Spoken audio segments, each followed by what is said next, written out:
Hola, bienvenidos a esta Odisea Submarina. Soy Débora Mavaires. Me escapé de las redes y vengo a proponerte que dejemos un rato la orilla y vayamos a recorrer el mar de la información. Justo ahí donde todo es un poco más turbio y los tiburones acechan. ¿Me acompañás a las aguas profundas? Dale, agarrá las antiparras y recordá que esta es una producción independiente. Si querés colaborar, podés hacerlo en las cuentas mavaires.mp de Mercado Pago o en la del Banco Provincia, mavaires.dni. Y desde ya, muchas gracias.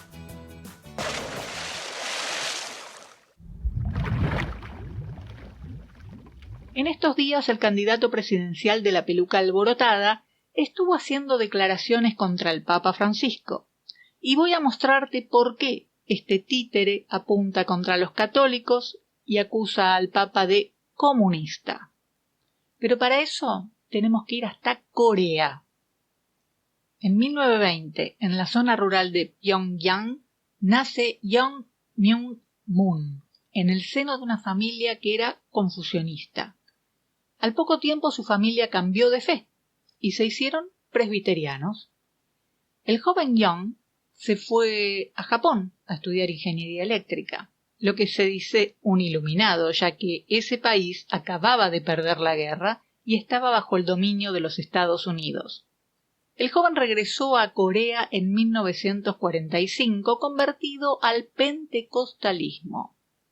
Aprovechando que nadie sabía muy bien las reglas de las nuevas religiones, fundó su propia iglesia. La llamó Asociación del Espíritu Santo para la Unificación del Cristianismo Mundial, un nombre rimbombante que no hacía juego con el humilde cuarto en el que se desarrollaban sus actividades en Seúl. La interpretación religiosa era muy, pero muy libre, tanto como para establecer en sus rituales que el comunismo era Satán, y había que exterminarlo, erradicarlo, eliminarlo para poder honrar a Dios. ¿Te suena ese mesianismo, no? Sí, a mí también. Me pareció escucharlo en los últimos días en Argentina. Volvamos a Young.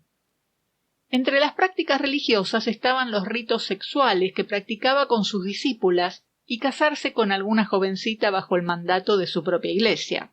Claro que se olvidó de avisarle a su esposa y terminó preso por bigamia.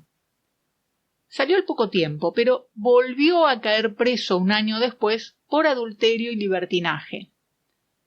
Mientras todo esto pasaba, Young se había cambiado su nombre a una extraña combinación de coreano e inglés que se traducía como Sol Brillante y Luna.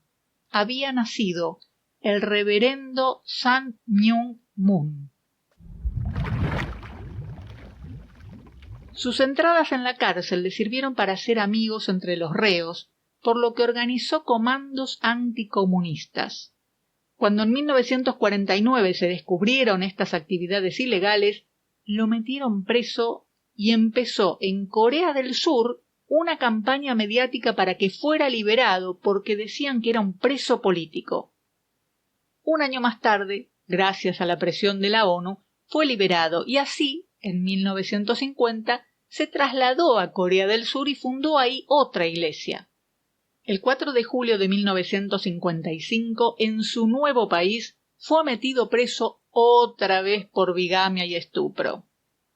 Para 1960 tenía 40 años, había estado preso 3 veces, se había divorciado 4 y conoció a Han Hak, su quinta esposa. En 1965, los servicios de inteligencia surcoreanos le financiaron una campaña internacional contra el comunismo en una gira por 40 países y finalmente llegó a Estados Unidos en 1971, donde se radicó. Para entonces tenía 51 años, 10 hijos, 4 exesposas, una lujosa mansión de 6 hectáreas con 500 metros cuadrados de construcción, valuada en $75 millones a orillas del río Hudson en Irvington, New York, 2 yates, un avión privado y varios autos. Las malas lenguas cuentan que no es que a ese libertino pederasta se le haya ocurrido una idea genial, sino que la CIA financió su intervención pseudo-religiosa para conseguir dominar Corea del Norte, que por entonces estaba bajo dominio soviético luego de la Segunda Guerra Mundial. Lo que no había podido conseguir por las armas en 1950 y aún hoy no pudo lograr. El socio de Moon era Bo Hee-pak, un veterano golpista operador político del golpe de Estado que había puesto al presidente en Corea del Sur, Park Chung-hee. El anticomunismo fue, es y será la excusa imperialista para dominar territorios. Y después de 50 años, aunque el comunismo no existe más, siguen usándolo como ariete. Y hoy, su mejor arma, la más perfeccionada, es la fe. Al que alardea de fuerte, exagérele los poderes de su fortaleza. Tendrá así un esclavo que lo adorará. Cada cual tiene su propia vanidad apuntando en cierto sentido, y es suficiente tocarla un poco para que se entregue como inofensiva criatura. Esa es la gran estupidez de la humanidad, que se conforma con migajas de la torta y abandona ésta para que se alimenten las alimañas. El párrafo pertenece al libro Astrología Esotérica, escrito en 1962 por José López Rega, alias El Brujo, el hermano Daniel, quien una década más tarde sería el creador de la AAA, Alianza Anticomunista Argentina. Pero vayamos más profundo. En los años 60 la Iglesia Católica había tomado un rumbo más humanista. Las encíclicas de Juan XXIII y de Pablo VI hablaban del desarrollo integral del humano y del desarrollo solidario de la humanidad. Incluso osaban poner en duda toda la construcción capitalista, al decir, en la encíclica de 1967, Populorum Progressio, textualmente: la propiedad privada no constituye para nadie un derecho incondicional y absoluto. No hay ninguna razón para reservarse en uso exclusivo lo que supera a la propia necesidad cuando a los demás les falta lo necesario. Imagínate que esto no les cayó muy bien a los muchachos imperialistas, estos mismos que hoy quieren apropiarse del agua de Latinoamérica. Así que en 1969, Nelson Rockefeller, por entonces vicepresidente de Richard Nixon, realizó una gira por varios países de Latinoamérica. A su regreso, elevó un informe en el que se mostró preocupado por la influencia que estaba obteniendo entre los más pobres del continente la denominada teología de la liberación, que por supuesto asoció al marxismo. Entonces, Rockefeller recomendó el financiamiento estatal y reservado de pastores de corte pentecostal, fundamentalmente de origen norteamericano, para socavar la autoridad moral de la Iglesia Católica en América Latina. Según los documentos de Santa Fe, documentos de la CIA elaborados entre 1980 y 1986, hoy desclasificados, en los años 70 el Plan Imperial de los Estados Unidos tenía algunos objetivos: instalación de gobiernos próximos a los Estados Unidos con poca capacidad de gestión y dependientes de asesores enviados por estos, promover reformas económicas neoliberales que facilitasen la inversión estadounidense y europea en los países de América Latina, además de debilitar a las economías y a las empresas locales. Esta política es la que conocemos como Consenso de Washington. Debilitar la posición de intelectuales de izquierda o críticos a los Estados Unidos y dar tribuna a políticos y pensadores favorables a sus políticas con posturas conocidas como populismo de derecha. Usar la lucha contra el narcotráfico para fortalecer la presencia militar estadounidense y financiar a grupos paramilitares. Debilitar las bases de la cultura tradicional y a los movimientos populares de izquierda latinoamericanos. Dentro de esta campaña se planteó aumentar la influencia de la cultura y costumbres estadounidenses y alentar la propagación de religiones evangélicas fundamentalistas estadounidenses, que desde estos años han mostrado una gran expansión en muchos países mediante financiación a través de fundaciones vinculadas al gobierno y programas de cooperación técnica.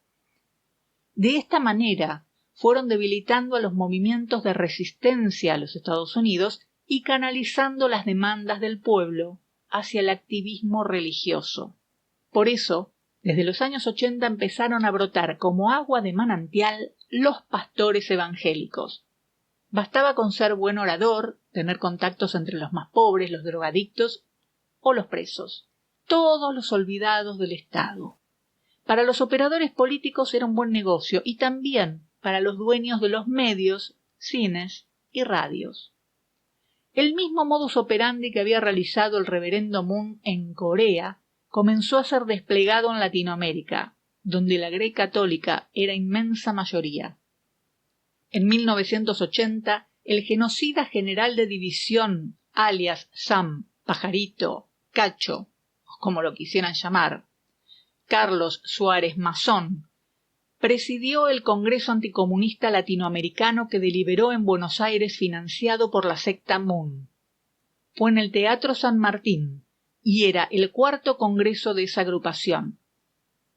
Allí, el carnicero del Olimpo pidió a los pueblos y países de Latinoamérica la unión frente a la amenaza comunista y a los delegados que hiciesen comprender que el peligro mayor se cernía sobre América Central, que de caer en manos del comunismo constituiría una cuña divisoria del continente amenazado.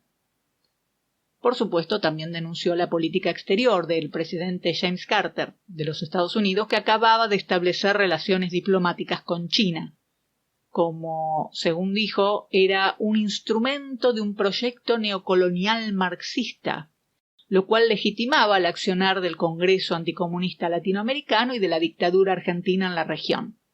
Suárez Mazón se comprometió a enviar a Centroamérica a asesores argentinos que transmitiesen la experiencia argentina, es decir, iba a enviar torturadores y asesinos a estos países para entrenar a los locales.